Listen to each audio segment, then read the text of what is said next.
Welcome to Heart Space, a sanctuary where holistic, intuitive service is honored and the heart leads the way.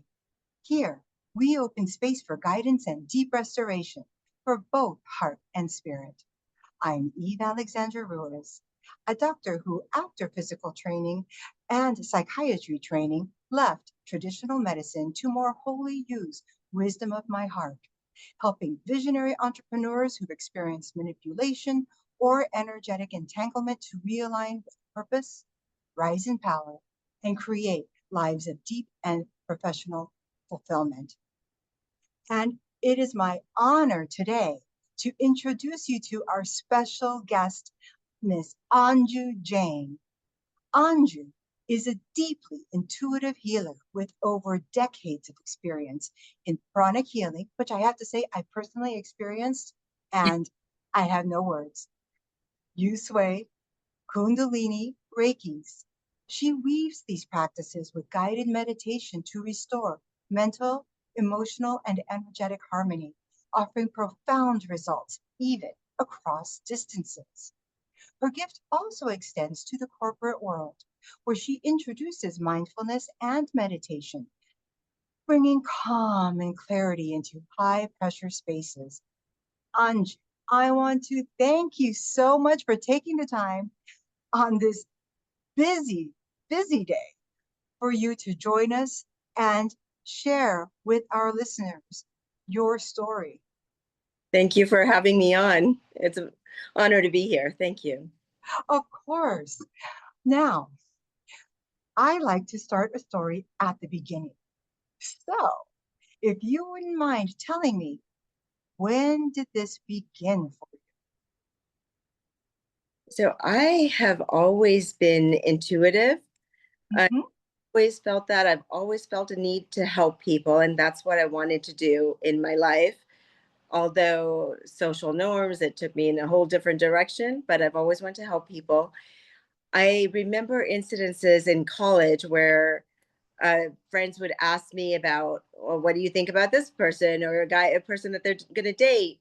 But I had a sense of someone is not quite right. And all my friends were like, oh, no, she's great. She's great. And I'm like, no, later on, it came to be that they realized what I was saying was true. So the ness has always been there.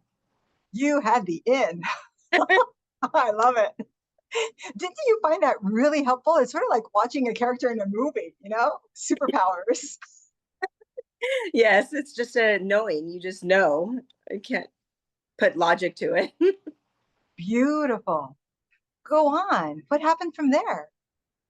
So I went to college. I studied in finance, and I've always wanted to help people, and I think I've helped them through talking and advice and people coming to me, even strangers at the grocery store. But what actually led me to the studies, and I started. I'm so sorry. I just have to. What kind of things would strangers come up to you and ask in a grocery store? I'm just curious because people don't do that to me. No, we're just talking.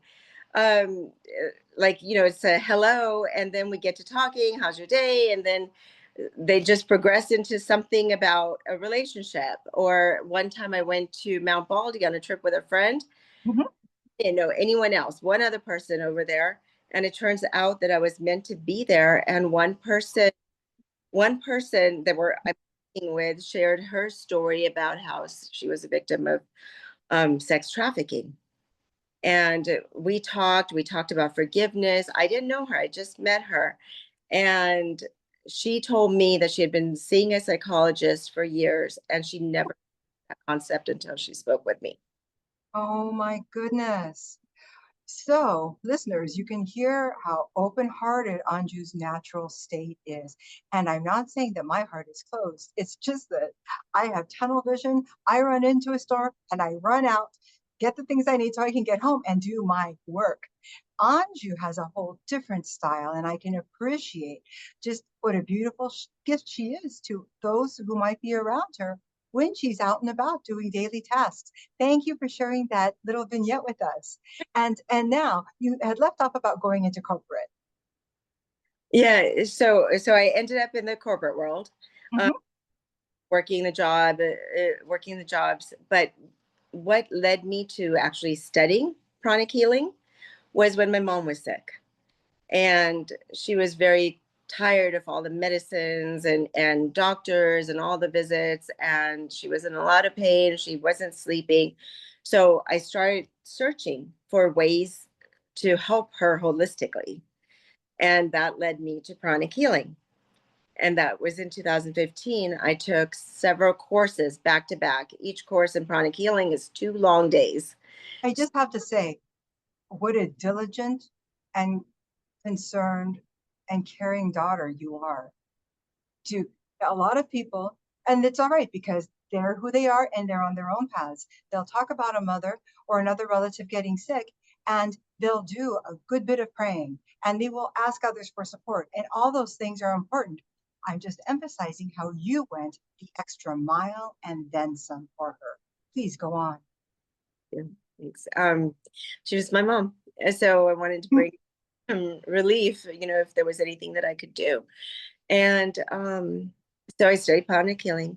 I would work on her.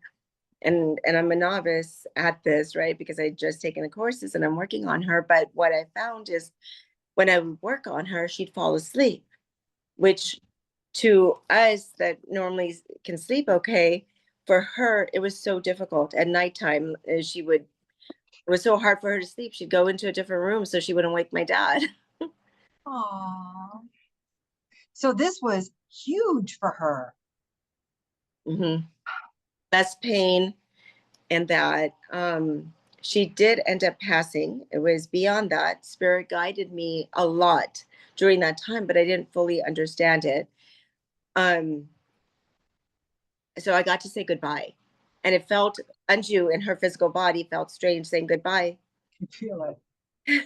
but Yeah. um, but I was able to, and I'm grateful that Spirit guided me. So what she told me was use what you've learned to Mm-hmm. to help your family and to help us. Yeah. And, Oh my goodness. and so that's in part why I do what I do.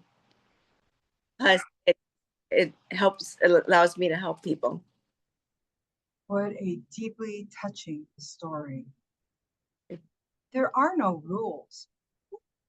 I know the law has us go to kindergarten and then first grade, but for life lessons, they happen when it's time, Yeah. when we are ready. And I am so proud of you for taking those difficult, challenging steps when the teacher came. Kudos to you. Yeah. And Thank you. not only have you blessed your mother, and I'm sure other family members, in addition to yourself, in the process of training and then working with her to make her feel better and be better. But now look at you. Tell us more about how you're playing with this as a grown up, so to speak, as a graduate, shall I say, of the training. Yes, yes. No, it's been great. I did start off, working with family and myself, um, and just practicing more and more. So, which was great. There's an insomnia protocol. I was doing that on myself for the very first time. I'm like, oh, I'm getting so sleepy, but I have to finish this. I love it. Oh, that's powerful. But I've worked with different clients. I've worked with international. I've worked on people internationally. I've worked on doctors too that came to me for some emotional stuff that was Mhm. about pranic healing, but he found some relief, some emotional relief from something that he was going through. But Spirit also guided me through that because Wow. because I was doing the psychological and I wasn't going to work on certain things, but Spirit kept telling me to work on this, and they kept telling me. uh, Isn't that important? Just when we think we're mastering something and okay, that's it, that's what we're supposed to do, then we hear whispers, you yes, know? And I yes, know sometimes when I hear them, it's like, no, no, not, I don't think I'm supposed to do that. That's just a thought. But then when I sit down and let the message sink in, it's like, oh my gosh, I think this is spirit saying I need to. exactly, exactly. I'm so glad you listened. I had the international person that I worked on, and she was having neck pain. She was a client of mine here, but she was visiting, bad flight, neck pain. A couple days later, she reaches out, "Can you help me?" So we set up a time where she would be asleep. I worked on her, and then she messaged me back. I'm like, "You're supposed to be sleeping. It's like 3, 4 in the morning." And she's like, trying to sleep for hours and I couldn't. So I'm like, okay, well, let me do this insomnia protocol. I did. She tells me later, like her neck pain is gone. She felt so much relief and she fell asleep shortly before I even messaged her back saying I'm done. Amazing. And I know Amazing. international, it's distant healing is even more powerful. I mean, using certain tools, I use this tool, my fancy little crystal, for pranic healing. For Reiki, it's a little bit different. But yeah, another person had a shingles and she started crying towards the end, tears. And I'm like, "Are you okay?" And she's like, "Yeah, I'm fine." So then I finished up and she said, "My tear ducts have not been able to produce tears ever since she had shingles and had been over a year." Oh my gosh. One session and there were tears. And so it was happy. She was happy.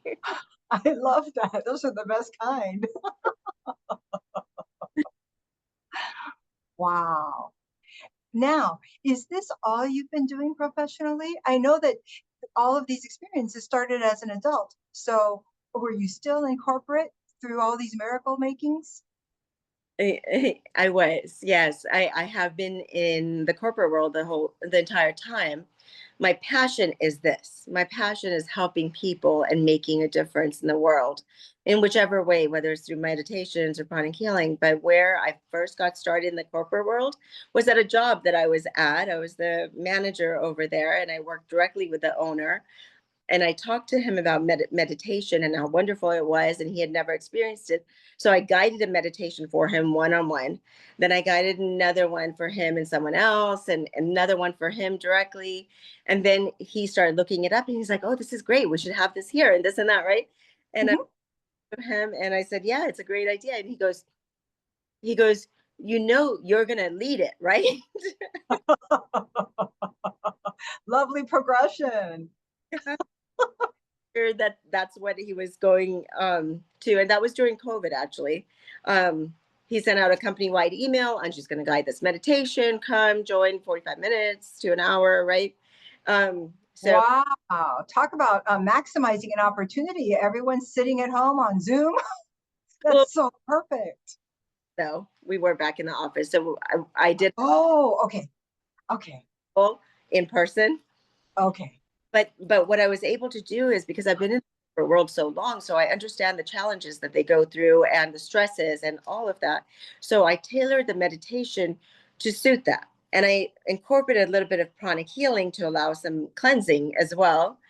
And afterwards, when I spoke, I said, when you go back to your desk and you work and you're dealing with customers or you're dealing with other things, look at things a different way. I mean, I specified it a little bit more, but I Anju, you have just described a very impressive wealth of talent and dedication and compassion that spans both worlds, your work and your home, your personal life.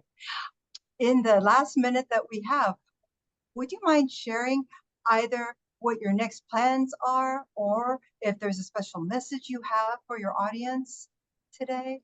Yeah, I am in the corporate world right now, but I want to bring it into the corporate world, but I also want to continue on my path and my intuitive gifts and spirit guiding me has gotten so much stronger despite the analytical and other things. And so that's to help the world, to help people, to change the world, to make it a better place. And the only message that I have is just be kind to others and to just know that even a small, tiniest gesture can make such a difference in other people's lives. Um, Absolutely. Bringing calm and clarity into high pressure spaces. This is Anju Jain, who is available at the Heart Space Center. Simply look at the link below so that you can find her availability and reach out to her for any of you who could bring more calm and clarity into your space. I want to thank you so much, Anju. This has been quite an episode. For that, I am so grateful. Until the next time, namaste. Say thank you.